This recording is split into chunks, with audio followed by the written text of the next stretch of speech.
હરિઓમ.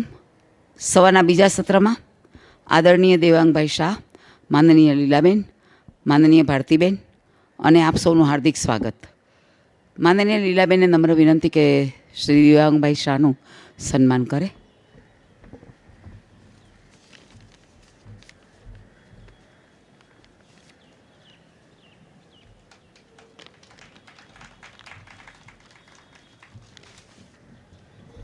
આજનો વિષય છે થેરાપ્યુટિક યોગ વરિષ્ઠ નાગરિકો માટે. તો હું શ્રી દેવાંગભાઈને નમ્ર વિનંતી કરું કે એવું આપને વક્તવ્ય પ્રસ્તુત કરે. હરિઓમ. એમના માટે સહનાવવતુ સહનૌ ભુનક્તુ સહ વીર્યં કરવાવહૈ તેજસ્વિનાવધીતમસ્તુ મા વિદ્વિષાવહૈ. ઓમ શાંતિ શાંતિ શાંતિ. हरि ओम. हरि ओम. आप सबका आज सुबह का जो ये हेल्थ का जो हमारा स्पेशल सत्र है उसके अंदर स्वागत है. मेरा नाम है देवांग शाह. मैं हिंदी में बोलना पसंद करूंगा क्योंकि मेरे ख्याल से कुछ लोग ऐसे भी हैं जो लोग हिंदी में ज़्यादा प्रेफर कर सकते हैं. कोई ने हिंदी में ना समझाया है? Is it okay? सो आज का हमारा सत्र है कि वरिष्ठ नागरिकों के लिए योग. अब योग एक ऐसा अद्भुत हमारे पूर्वजों की देन है जो हम सुनते आ रहे हैं और उसका उपयोग करते आ रहे हैं बहुत सालों से, है ना. और आजकल कई लोगों मतलब जैसे कि रामदेव बाबा है या हमारे जो प्रधानमंत्री है नरेंद्र मोदी जी, उनके जो प्रयत्नों से अभी वो और भी ज़्यादा फैल गया है. तो पूरे विश्व के लोग अभी योग को एक रेमेडी की तरह से एक्सेप्ट कर रहे हैं. कई लोग के लिए योग एक इट इज़ अ फैशन, है ना. अभी सब जो चल रहा है तो वो भी मैं भी कर रहा हूँ या मैं भी कर रही हूँ. It is going on. कुछ सामान्य लोगों के लिए योग एक थेरेपी है ना. उनके जो भी प्रॉब्लम है, घुटने का है, बैक का है, ये सब के लिए वो योग के पास आते हैं because there is a need, there is a therapeutic need कि मुझे अपना पेन दूर करना है, मुझे अपनी प्रेगनेंसी के लिए उसका उपयोग करना है. इस तरह से वो योग का उपयोग करते हैं. कुछ और लोगों के लिए उनको लगता है कि योग तो एक it is part of a spiritual practice, है ना, कि ये एक धर्म का एक भाग है. हालांकि हिंदू लोग या जो समझदार है वो उसको एक्सेप्ट नहीं करते ऐसे जो सब ये है ना आर्ग्यूमेंट उसको कि वो कोई भी तरह का धर्म का भाग नहीं है. It is open for all science and वो सभी लोग अपने हेल्थ के लिए इस्तेमाल कर सकते हैं. लेकिन कुछ लोग इस तरह से उसको समझते हैं. हम सब जानते हैं कि योग का एक्चुअल नीड क्या है, एक्चुअल उसका मतलब क्या है. तो योग का एक्चुअल मतलब है कि हमारे जो व्यक्तित्व है, जो हमारा व्यक्तित्व किस तरह का है. क्या हम सिर्फ चलते फिरते पर्सन है, एज अ बॉडी है? नहीं. तो हम बॉडी के अंदर जो हमारा शरीर है उसके अंदर हमारा मन है, हमारा भावनाएं हैं, कई सारी चीज़ें हैं जो हम अपने आप में उसको फील करते हैं. और हमारा जो व्यक्तित्व है, हम जो है, वो ये सारी चीज़ों से बना हुआ है, राइट. वो कोई सेपरेट चीज़ नहीं है. इसीलिए आयुर्वेद का अगर आप हेल्थ का डेफिनेशन देखते हो तो वो है सम मतलब बेसिकली हमारा जो समदोष समाग्निश्च समधातु मलक क्रिया प्रसन्न आत्मा इंद्रिय मन स्वस्थ्य इति अभिधीयते. मतलब स्वास्थ्य का मतलब क्या है? ये सिर्फ आयुर्वेद का नहीं है, बिकॉज पहले कोई आयुर्वेद अलग था, योग अलग था, ऐसा नहीं था. वो पूरा हमारा एक पूरा साइंस था. तो उसके हिसाब से हमारे जो 7 धातु है, हमारे जो त्रिदोष है, त्रिमल है, ये सारी चीज़ें जो हमारे बॉडी जिस चीज़ से बना हुआ है वो सारी धातु हैं. जिस चीज़ से वो काम कर रहा है ना, जो उसका फिजियोलॉजी बोलते हैं, जो उसका सॉफ्टवेयर है हमारे बॉडी का, वो है वात पित्त कफ. वो भी सम मतलब बैलेंस तरीके से रहे.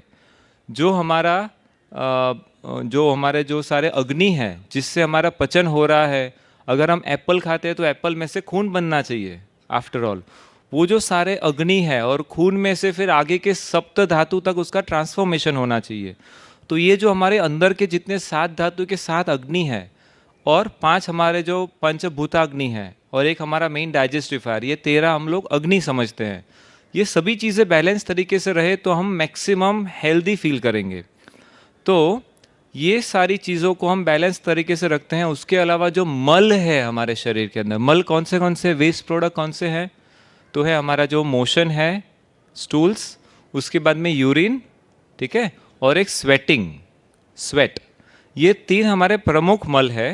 ये तीनों मल का भी सही मतलब उनका जो अमाउंट है उसके अंदर उसका फॉर्मेशन होना चाहिए, सही टाइम तक शरीर के अंदर रहने चाहिए और टाइम होने के बाद में उसका जो कार्य है वो होने के बाद में वो बाहर निकल जाने चाहिए। ठीक है, मैं ऐसे क्यों बोल रहा हूँ कि उसका कार्य होने के बाद में निकलना चाहिए? मल तो मल है, उसका तो उसका क्या काम हो सकता है? मोशन का। स्टूल्स का क्या काम हो सकता है? बट आयुर्वेद के हिसाब से मल का भी एक कार्य है। मैं आयुर्वेद का रेफरेंस यहाँ पे सिर्फ इसके लिए ले रहा हूँ क्योंकि मैं कुछ एक पॉइंट पे अभी आने वाला हूँ। तो मल का कार्य क्या है? हमारे शरीर के अंदर मल हमको बल देता है, ऐसा एक कॉन्सेप्ट है, मल बल।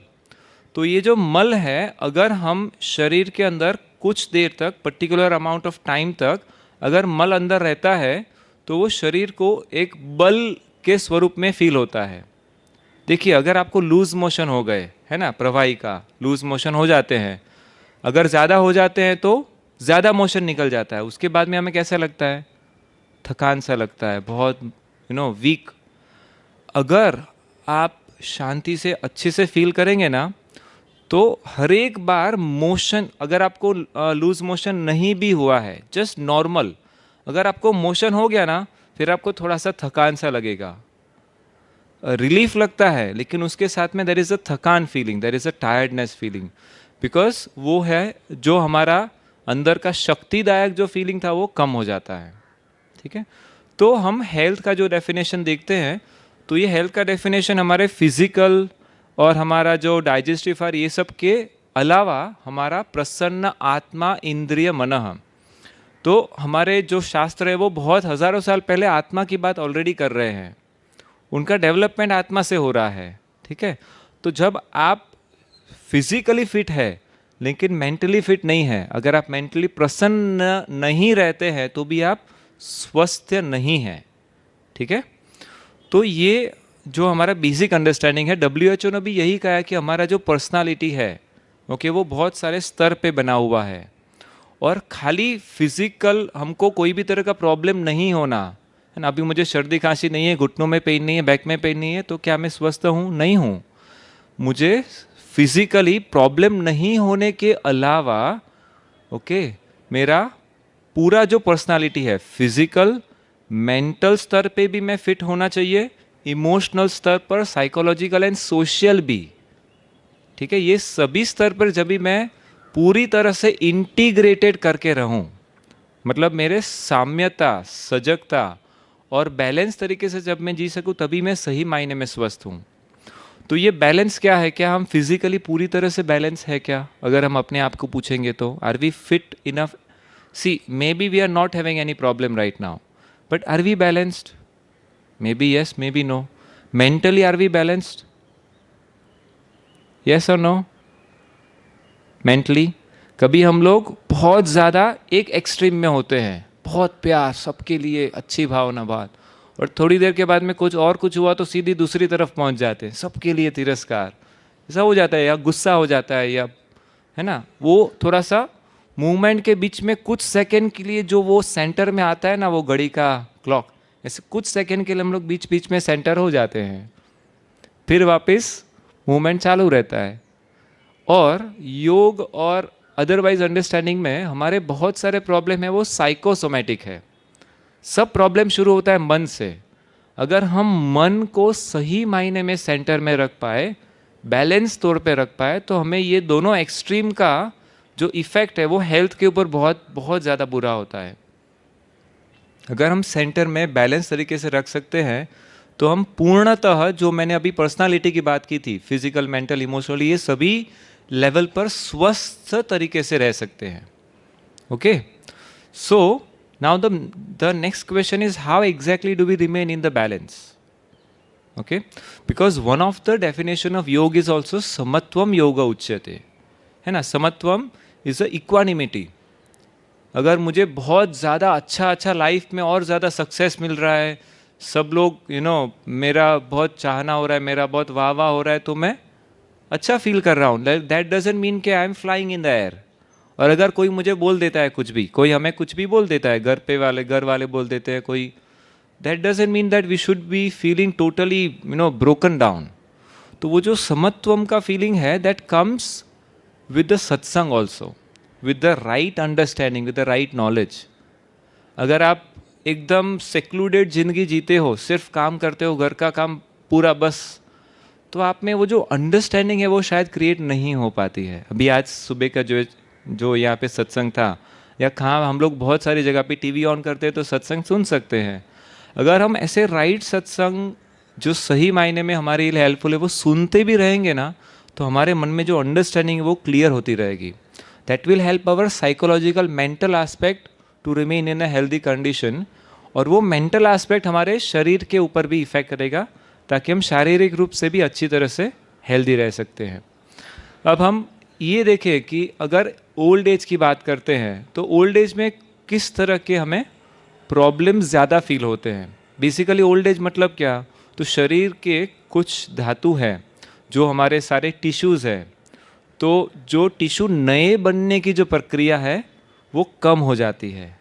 और जो ब्रेक डाउन होता है ना, वो जो ब्रेक डाउन की प्रक्रिया वो थोड़ी सी बढ़ जाती है. ठीक है, तो ये नए बन रहे हैं, वो स्लो है, कम होते जा रहे हैं. तो जो हमारे पास बैंक है, बैंक बैलेंस है, उसी से हमें जीना है. तो बैंक बैलेंस आपका कभी अच्छा रहेगा, कभी अच्छा आपके पास अभी रहेगा ओल्ड एज में. अगर आपने यंग एज में उसके लिए कुछ काम किया है, तो अभी आप उसी का फ्रूट अभी एंजॉय करेंगे. ठीक है, इसलिए यंग एज में जब सब लोग अपना एक्सप्लॉइट करते हैं ना हेल्थ को, बहुत अच्छा आपको भगवान ने दिया है हेल्थ, लेकिन अगर आप ध्यान नहीं रखते, आपको लगता है क्या हो रहा है, see I am living a life of whatever, मैं तो कुछ भी जी रहा हूँ, मुझे कुछ नहीं हो रहा है.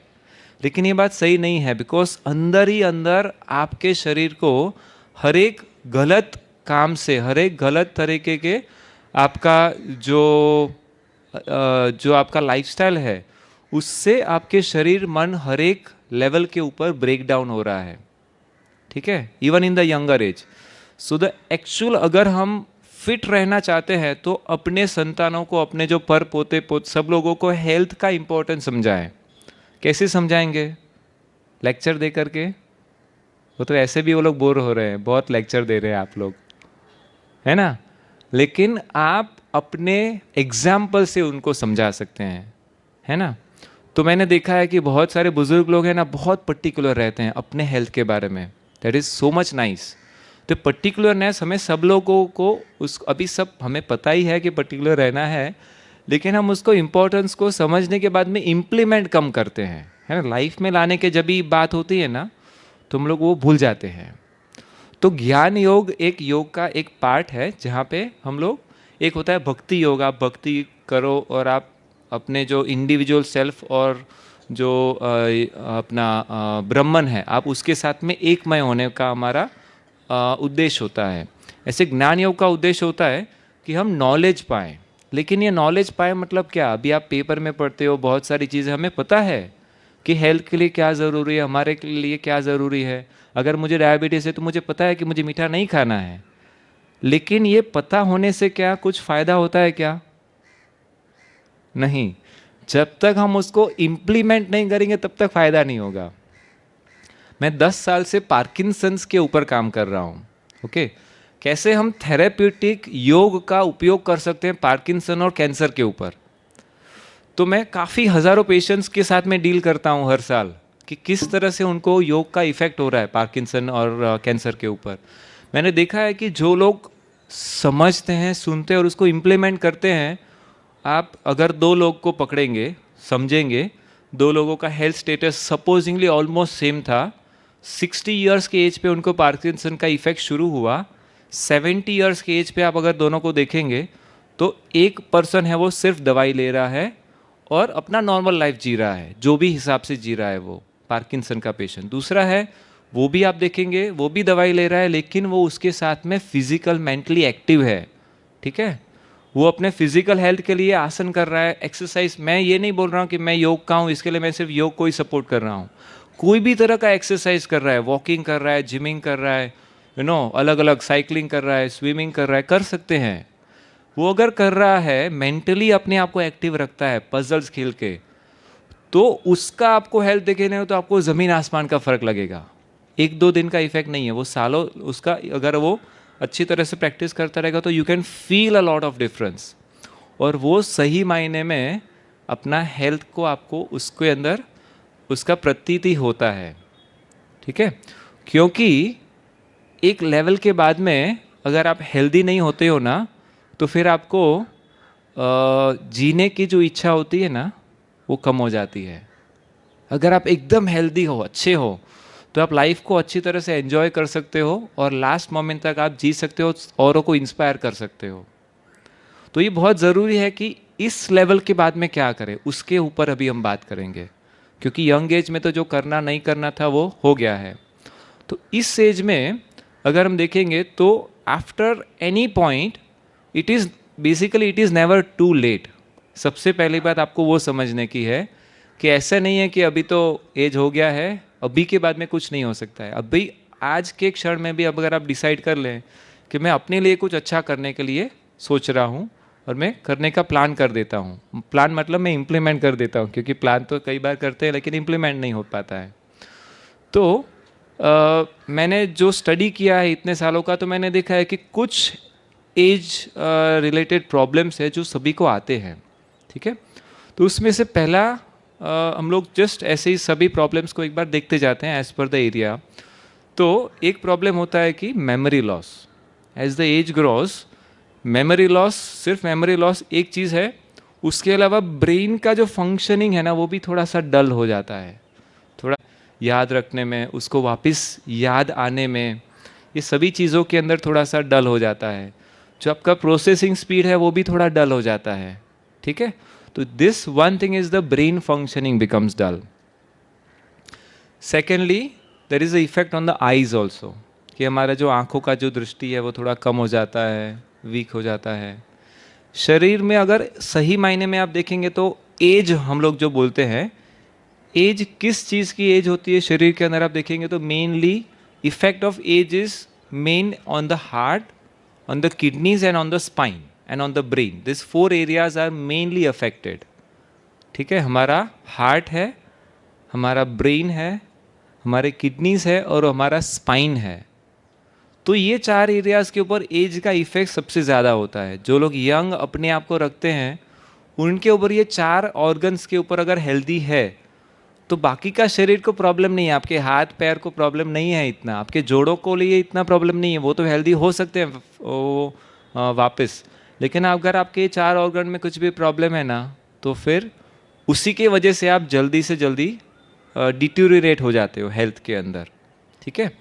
तो हमारे हार्ट के अंदर किस तरह का प्रॉब्लम होता है, एस वी ग्रो जनरली उनका जो उसका जो फंक्शनिंग होता है, जो आउटपुट होता है जिसको बोलते हैं ejection fraction, okay, E F.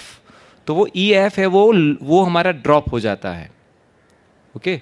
उसके बाद में हमारे स्पाइन के ऊपर क्या इफेक्ट होता है, आप लोग कोई लोग एक्सपीरियंस कर रहे रहेंगे तो आप थोड़ा शेयर कर सकते हो, क्या लगता है आपको? स्टिफनेस फील होता है ना, ज़्यादा बेंडिंग नहीं होता है, ज़्यादा स्ट्रेचिंग नहीं होता है, कुछ भी करने को जाएंगे तो यहाँ से रिस्ट्रिक्शन का इफेक्ट आता है, ठीक है। और ये रिस्ट्रिक्शन का इफेक्ट आते रहता है, लेकिन उसके लिए हम कुछ ज़्यादा कर नहीं सकते हैं at this age, because there is a pain all the time. If we do anything different there is a pain. So एक स्पाइन के ऊपर भी इफेक्ट है। और क्या क्या इफेक्ट होता है ओल्ड एज का, एक मैंने देखा है osteoporosis, okay. See osteoporosis is very very common, और आजकल तो ये ऑस्टियोपोरोसिस वगैरह का प्रॉब्लम शुरू होता है बहुत यंग एज में, जब से मेनोपॉज शुरू हो जाता है, मे बी समटाइम्स 40, 45, 50 ऑल्सो। वो बहुत सीवियर लेवल तक osteopenia is the initial level osteopenia, उसके बाद में ऑस्टियोपोरोसिस। उसका बेसिकली मतलब क्या है ऑस्टियोपोरोसिस का, हड्डियों में कैल्शियम का कम हो जाना। तो ये क्यों कम हो जाता है, क्या हम लोग सब लोग ऐसे कैटेगरी से बिलोंग करते हैं जहाँ पे हमें पोषण वाला खाना नहीं मिलता है? Is it right? नहीं, ऐसा नहीं है। हम लोग सब लोग जो खाते हैं ना, नॉर्मल सिटी का पर्सन जो खाता है वो तो इनफ होता है कैल्शियम। तो फिर हमें क्यों होता है ऑस्टियोपोरोसिस? अच्छा, मैं आपको और एक चीज़ बताता हूँ। ऑस्टियोपोरोसिस होने के बाद में डॉक्टर आपको क्या बोलता है? आपको वो कैल्शियम के टैबलेट दे देता है। Yes? How many of you are already consuming calcium tablet? Many people of us है, मे बी।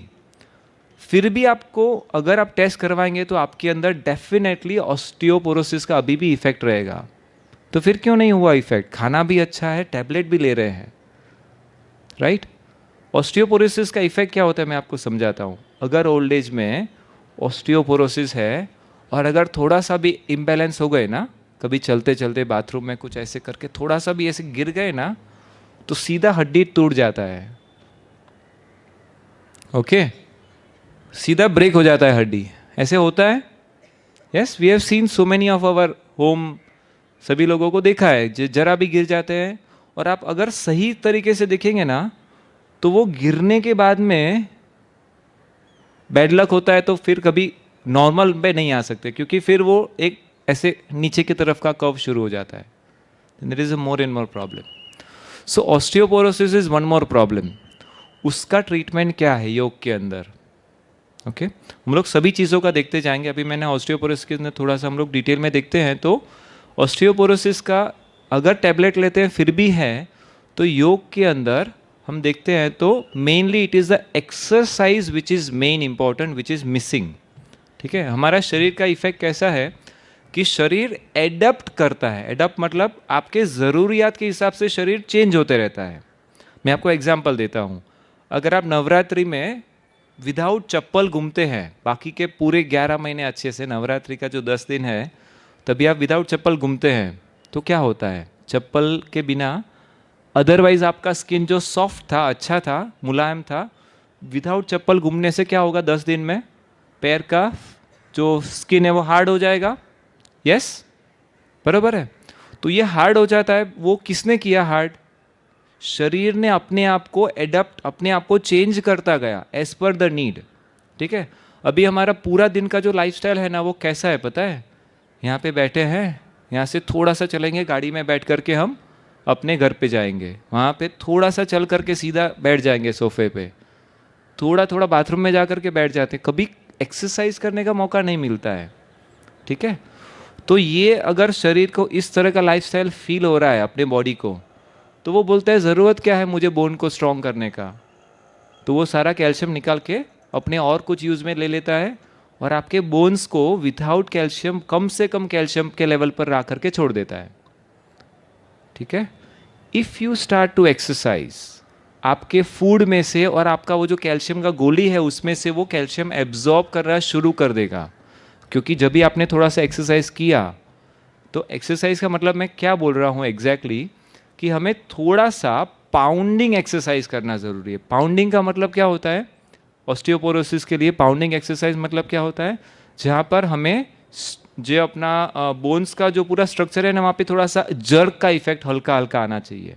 मैं ये नहीं बोल रहा हूँ जंपिंग करो, लेकिन हम थोड़ा सा कुछ भी सपोर्ट लेकर के थोड़ा सा वॉकिंग कर सकते हैं, थोड़ा फास्ट वॉकिंग कर सकते हैं। Actually even good fast walking on the road is good. If you can not do that, okay, may be आपका हेल्थ का लेवल है, तो आप कुछ भी कुर्सी टेबल को पकड़ करके वॉकिंग कर सकते हैं, फास्ट वॉकिंग कर सकते हैं। उससे क्या होगा?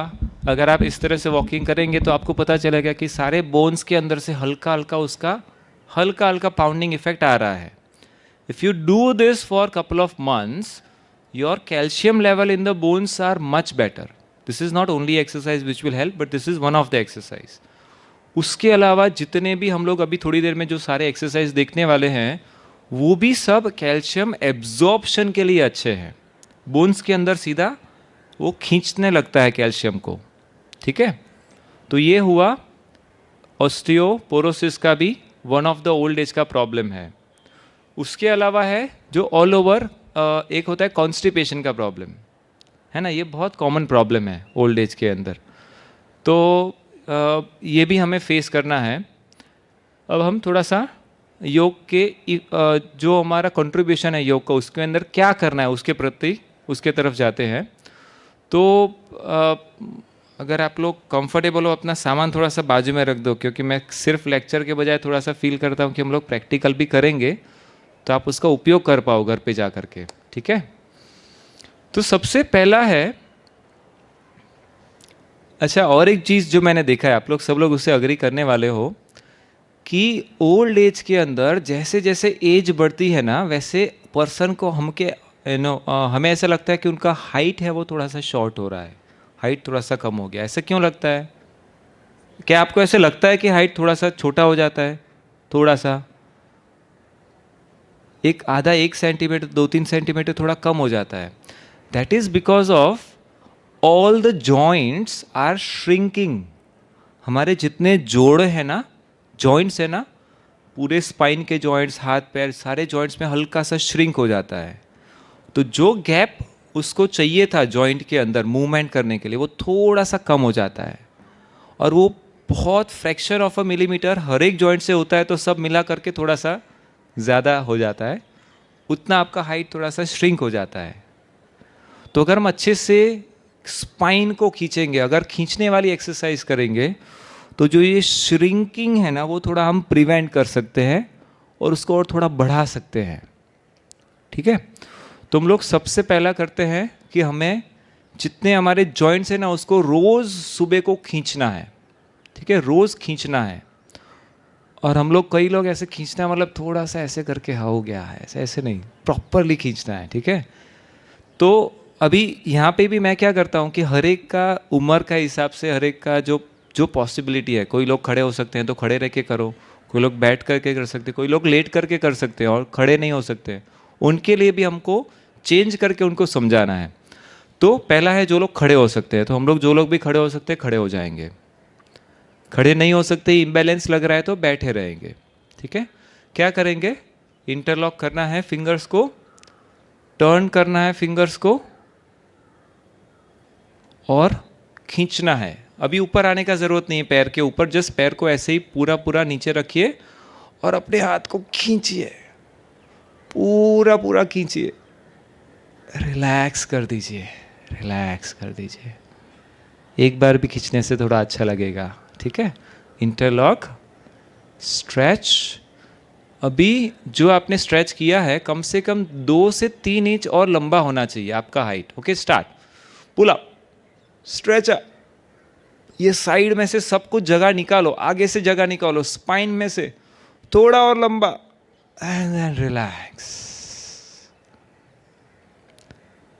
जो लोग बैलेंस कर पाएंगे उनके लिए थोड़ा और नेक्स्ट लेवल का है, ऐसे करके खींचते हुए हम लोग अभी ऐसे ऊपर आने वाले हैं, टोस के ऊपर। ओके, जो लोग बैलेंस नहीं कर सकते, आप ऊपर मत जाइए, वापस वैसे ही पहला वाला जो स्टाइल है वैसे कीजिए। चलो ऊपर आने का शुरू। कम से कम 3-4 इंच आपका हाइट लंबा होना चाहिए। कंटिन्यू, पुल अप और थोड़ा, and then come down, relax. अभी देखिए इसके अंदर और एक ऑप्शन क्या है, अगर आपको लगता है इम्बैलेंस हो रहा है फिर भी आपको खींचना है, तो वॉल का सपोर्ट ले लीजिए, ठीक है, ऐसे वॉल का सपोर्ट लेकर के स्ट्रेच। तो आपको पूरा शोल्डर बैक थोड़ा वॉल को टच रहेगा, तो आपको एकदम टेंशन नहीं है, आप पूरी तरह से खींच सकते हैं। अभी सेकेंड प्रैक्टिस हम लोग करेंगे कि हमारे जो स्पाइन है उसको अच्छी तरह से स्ट्रेचिंग, हर एक एंगल पे हम लोग स्पाइन को स्ट्रेच करने वाले हैं। पहला है ऊपर की तरफ किया, अभी साइड की तरफ करेंगे, ठीक है। तो थोड़ा सा पैरों में डिस्टेंस ले लेते हैं फॉर द बैलेंस पर्पस। अभी हम हाथ को कान तक लेके आएंगे। ओके, सब लोग राइट हाथ से करेंगे तो सब लोग का सिमिलर हो जाएगा। राइट हाथ कान तक आएगा। अभी धीरे धीरे लेफ्ट साइड तक जाना है, जहां तक आप जा सकते हो। ओके, ये पूरा राइट साइड का आपको खिंचाव फील हो रहा है, पूरा ओपन हो रहा है। और 2-3 सेकेंड थोड़ा और नीचे तक, फिर धीरे से ऊपर आ जाएंगे, हाथ को रिलैक्स कर देंगे। दूसरी तरफ जाने के पहले फील कीजिए ये दोनों साइड पर कुछ चेंज लग रहा है। ओके, जस्ट 1-2 बार खाली ब्रीदिंग करके देखिए, ये साइड का ब्रीदिंग थोड़ा सा कंफर्टेबल होगा, because the lungs are stretched. The ribs are stretched, the breathing muscles are stretched. Okay, अभी यहाँ से करते हैं तो लेफ्ट हाथ कान तक ऊपर लेके आएंगे, थोड़ा सा ऊपर खींच करके थोड़ा लंबा होना है, थोड़ा। अभी लेफ्ट साइड, राइट साइड पे जाना है। Okay, start to go towards the side, धीरे धीरे जाइए। बैलेंस नहीं हो रहा है तो पैर को और थोड़ा खोल दीजिए, ठीक है। पैर अच्छे से खुला हुआ रहेगा तो बैलेंस रहेगा। इसमें गलती क्या होता है, ऐसे भी एक गलती हो जाता है, और दूसरा गलती होता है ऐसे या ऐसे। आगे पीछे नहीं होना है, ठीक है, सिर्फ साइड में जाना है। और थोड़ा जा करके वापस आ जाइए, धीरे से ऊपर तक, धीरे से हाथ को रिलैक्स कर देंगे, ठीक है। अगर यहाँ पे आपको ऑप्शन लग रहा है कि थोड़ा इम्बैलेंस लग रहा है साइड में जाने के बाद में, तो वापस दीवार का सपोर्ट ले लीजिए, ठीक है। That is very nice. उसमें आपका गलती भी नहीं होगा, ऐसे जाते हुए ऐसे नहीं हो जाएगा, पीछे नहीं हो जाएगा, सिर्फ साइड में जाएंगे, ठीक है। So this is the second practice for the sides of the chest also opening up. ये आपके ब्रीदिंग के लिए भी इतना ही ज़रूरी है। Yes, breathing normal, breathing normal, ठीक है। नॉर्मली हम हर एक एक्सरसाइज या जो भी आसन या कुछ भी इसके साथ में अपना श्वसन को जोड़ सकते हैं या फिर नॉर्मल छोड़ सकते हैं। मेरा फीलिंग है आप नॉर्मल छोड़ दो, क्योंकि बहुत ज़्यादा अभी कॉम्प्लिकेट कर देंगे तो याद रखने का प्रॉब्लम हो जाए। Just simple breathing. अभी हम लोग थोड़े बैकवर्ड जाते हैं, ठीक है। दिन में पूरी दिन में हम लोग आगे तो झुकते रहते हैं, पैर के जूते ही कुछ और उठाया, पीछे बैकवर्ड नहीं करते हैं। तो अभी बैकवर्ड बेंडिंग करेंगे। थोड़ा पैर को हमेशा खुला दूर रखना है, हाथ को सपोर्ट करके बैक के ऊपर लगाना है, और फिर बैकवर्ड बेंडिंग करना है, पूरा पीछे तक जाने का ट्राई, ठीक है। धीरे धीरे आप पीछे जाइए, जो लोग बैलेंस कर पाते हैं जाइए आराम से पीछे तक।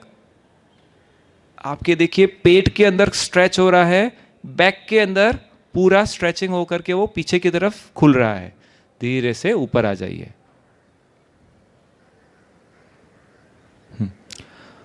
अभी नॉर्मली डॉक्टर्स क्या बोल देते हैं, बैक पेन है तो फॉरवर्ड बेंडिंग मत करो, और आपको जॉइंट का प्रॉब्लम है तो मत करो। लेकिन ये फॉरवर्ड बेंडिंग भी ज़रूरी है, कुछ मात्रा में आपको ध्यानपूर्वक करना चाहिए।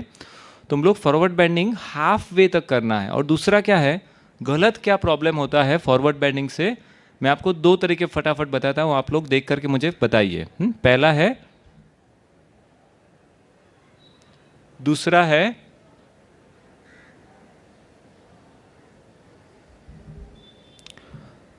करेक्ट स्टाइल, दूसरा है बाय द वे, ठीक है। अगर पहला स्टाइल हम लोग करते हैं तो क्या होता है, पूरे स्पाइन के जितने वर्टिब्रेस है ना, सबके ऊपर प्रेशर बढ़ जाता है ऐसे। तो आपको बैक के अंदर प्रॉब्लम होने का चांस है। जब भी ऊपर आते हैं तभी टक करके यहाँ पे कुछ तो प्रॉब्लम हो जाता है, फिर लंबा प्रॉब्लम शुरू।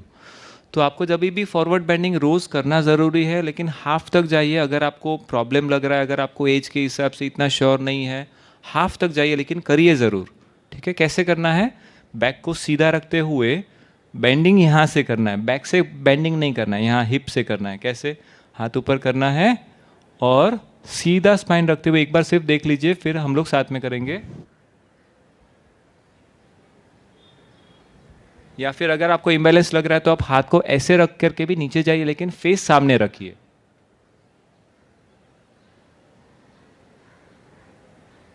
ठीक है। हाफ तक जाते हैं, चलिए। हाथ ऊपर या तो फिर सामने, सामने देखते हुए धीरे धीरे आगे जाइए। देखिए आपको खिंचाव कहाँ पे आ रहा है, पैर में खिंचाव आएगा पीछे, घुटना सीधा रहना चाहिए, घुटना शुड नॉट बेंड, ठीक है। स्पाइन सीधा रहना चाहिए। थोड़ा और लास्ट में, फिर धीरे से ऊपर आ जाइए, रिलैक्स, कम अप, ओके। ये सभी चीज़ें हम बैठ करके भी कर सकते हैं, minded, we can slightly modified, ठीक है। लेकिन अभी हम लोग, आप सब लोग खड़े रह सकते हो, इसके लिए खड़े रह करके कर सकते हैं। इसके बाद में हम लोग ट्विस्टिंग एक कर लेते हैं, फिर हम लोग बैठ जाएंगे, ठीक है।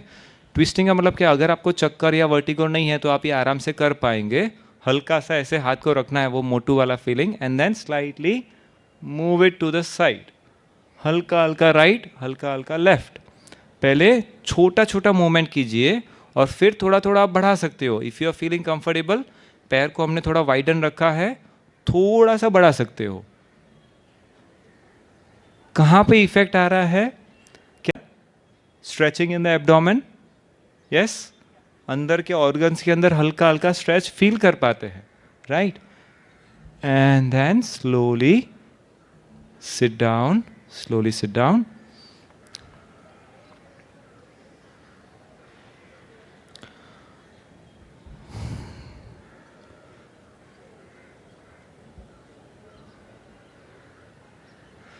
गुड.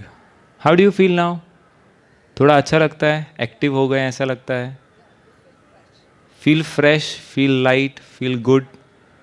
ये फील गुड फैक्टर आपको क्यों आता है आपको पता है एक्सरसाइज करने के बाद में? टॉक्सिन्स रिलीज होते हैं, ठीक है, सही बात है.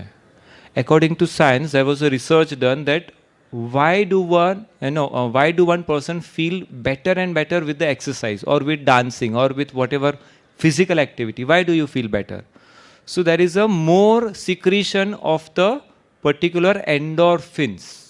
एक एंडोरफिन्स नामक जो तत्व है वो हमारे खून के अंदर एक्सरसाइज या फिजिकल एक्टिविटी करने के टाइम पे रिलीज होने लगता है. जब भी आप अच्छा फील करते हो, बेटर हैप्पी फील करते हो, उसका कारण है एंडोरफिन्स का रिलीज होना. तो जब भी आप एक्सरसाइज करते हो, स्विमिंग करते हो, कुछ भी फिजिकल करने लगते हो ना, आपके शरीर के अंदर से वो एंडोरफिन्स का रिलीज होना शुरू हो जाता है, इसीलिए आपको अच्छा लगता है. और एक चीज़ बहुत ही इंपॉर्टेंट है, जितने एंडोरफिन्स आते हैं ना उतना आपका हीलिंग ज़्यादा फास्ट हो जाता है. Healing, okay. हीलिंग का मतलब क्या है? कुछ लगना चाहिए फिर ही हीलिंग का ज़रूरत है क्या? नहीं. हमारे शरीर के अंदर every given point of time, every second कई सारे सेल्स डाई हो रहे हैं. मैंने आपको पहले ही बताया. और जो नए बन रहे हैं वो थोड़े कम ही हैं, ऐसे भी स्लो हो जाता है. तो जो ये नया बनने का जो प्रोसेस है वो थोड़ा स्लो है. जो डाई हो रहा है वो फास्ट चल रहा है. तो एंडोरफिन्स है वो फास्ट जो सब खत्म हो रहा है उसको स्लो कर देता है. It is helping you to remain more healthy. That is what is the main idea of the healing also. तो वो जो भी ब्रेक डाउन हो रहा है उसको अच्छे से मेंटेन करने लगता है. और इसका काम क्या है? अभी आपने ये सब जो खींचाव किया तो आपके सारे जो ऑर्गन्स के ऊपर खींचाव हुआ ना उसका भी फंक्शनिंग बेटर हो गया. आपके फेफड़े, आपका हार्ट है ना, सारे पेट के ऑर्गन्स, बहुत सारी ग्लैंड्स हैं, वो सबका जो स्ट्रेचिंग होने से जो इफेक्ट हुआ, देयर फंक्शनिंग ऑल्सो इम्प्रूव्ड. और एक मैं आपको सिर्फ कॉमन चीज़ एक समझाना चाहता हूँ. जब तक आप हेल्दी हो ना अभी इस वक्त, तभी से आप जितना कर पाओ उतना कर लो. क्योंकि एक बार टैग लग गया ना कि आपको ये है वो है, आपको अभी यहाँ पे हार्ट का ऑपरेशन हो गया, अभी आप फिर तो आप बहुत कम चीज़ें करने को आप खुद भी कर पाओगे और लोग भी आपको कम चीज़ें करने देंगे. डॉक्टर ना बोल देगा, परिवार ये नहीं करना है. जब भी हेल्दी हो तब तक ट्राई करो, शुरू करो और अपने लिए कुछ अच्छा चेंज करना शुरू करो. तो हम लोग ने पहले खड़े हुए देखा है कि हमें सारे डायरेक्शन के अंदर स्ट्रेच करना है. ऊपर की ओर किया, साइड की ओर किया, बैकवर्ड किया, फॉरवर्ड किया और ट्विस्टिंग किया. ये सब चीज़ हम बैठ करके भी कर सकते हैं. ठीक है.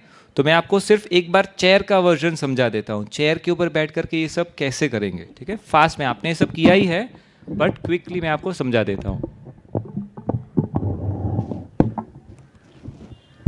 तो हम लोग चेयर के ऊपर बैठ करके शुरुआत करते हैं.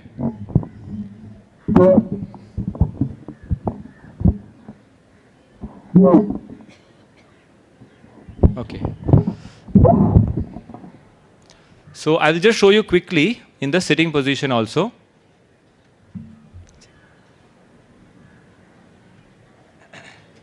बैठ करके fingers touch, pull up,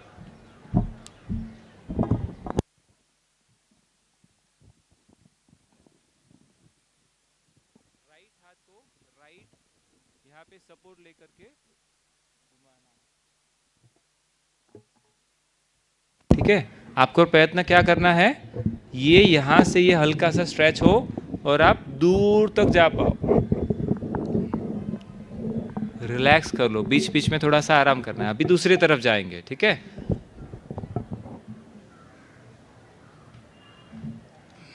maximum तक जाकर के थोड़ा सा रुकिए, फिर वापस आइए. धीरे से रिलैक्स, वापस आकर के. अभी ये सब हम लोग अभी एक एक दो दो बार कर रहे हैं, आपको थोड़ा ज़्यादा टाइम करना है. फिर बैकवर्ड बेंडिंग करेंगे, हाथ का थोड़ा सा सपोर्ट लेंगे और अच्छे से बैकवर्ड बेंडिंग करने का ट्राई करेंगे। आप कहाँ तक कर सकते हो देखिए।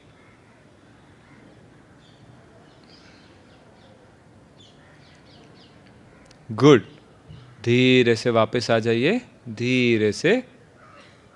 अभी फॉरवर्ड बेंडिंग करते हैं, ठीक है। आप ऐसे ही पैर को रखना है, पेट और छाती है वो हल्के से इसके ऊपर आ जाएगा रेस्टिंग पोजीशन में, और आपके हाथ है वो जमीन तक आ जाएंगे।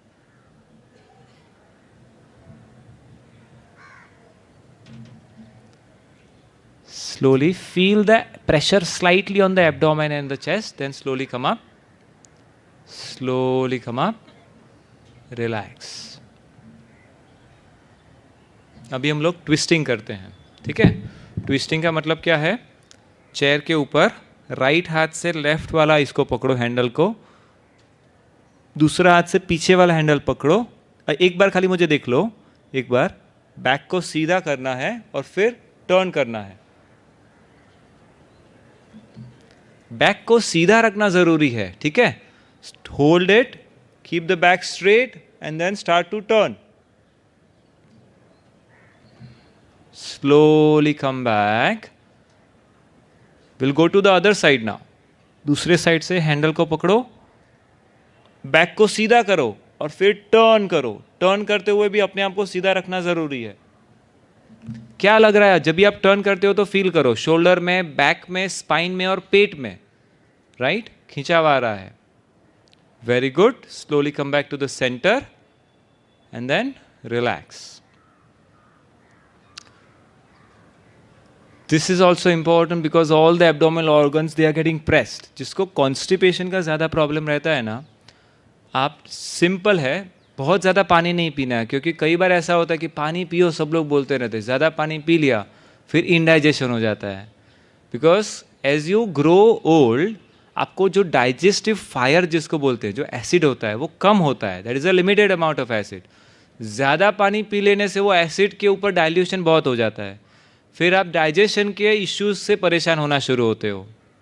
तो बहुत ज़्यादा पानी नहीं पीना है। हाँ, जो लोग कम पानी पीते हैं वो लोग को एक लेवल तक, नॉर्मल लेवल तक 1-1.5 लीटर तक का, या आपको जितना सहन होता है, ज़रूरी लगता है उतना पानी पीना अच्छा है, ठीक है। लेकिन ऐसा नहीं कि बहुत पानी पीने से कॉन्स्टिपेशन दूर होगा।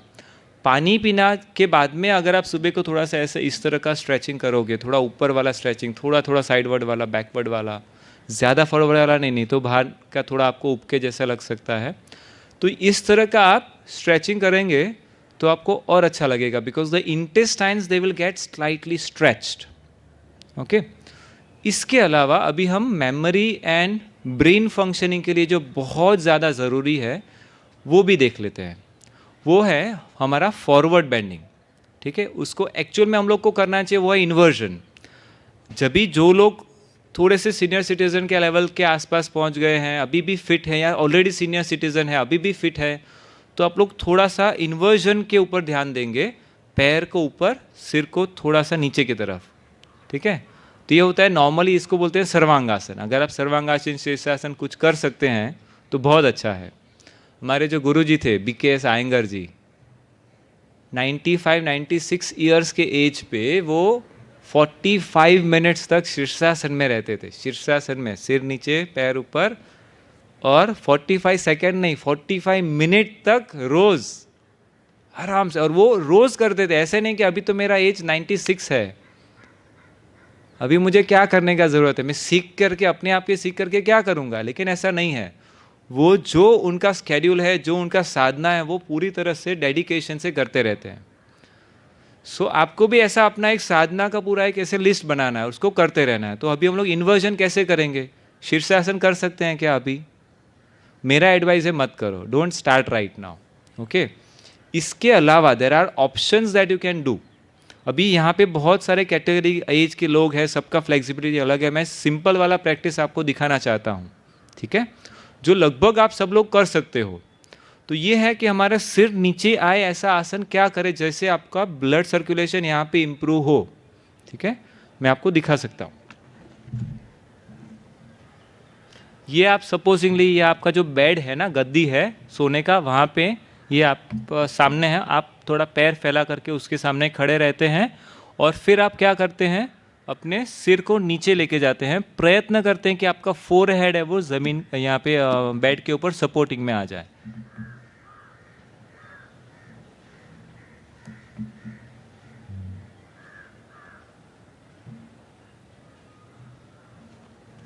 अगर आपको लगता है बेड बहुत नीचे है और मेरा कमर टाइट है तो क्या करेंगे, यहाँ पे 2-3 तकिए रखने हैं।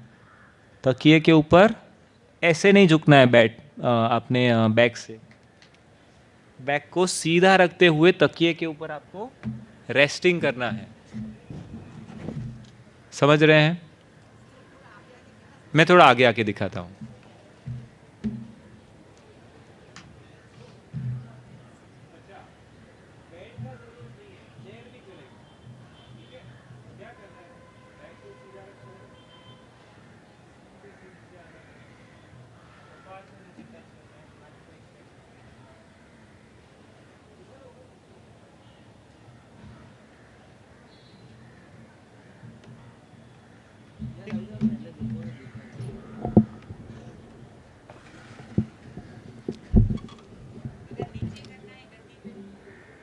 हाँ, अगर हाँ, तो एक ऑप्शन है कि आप कुर्सी लगा के कीजिए।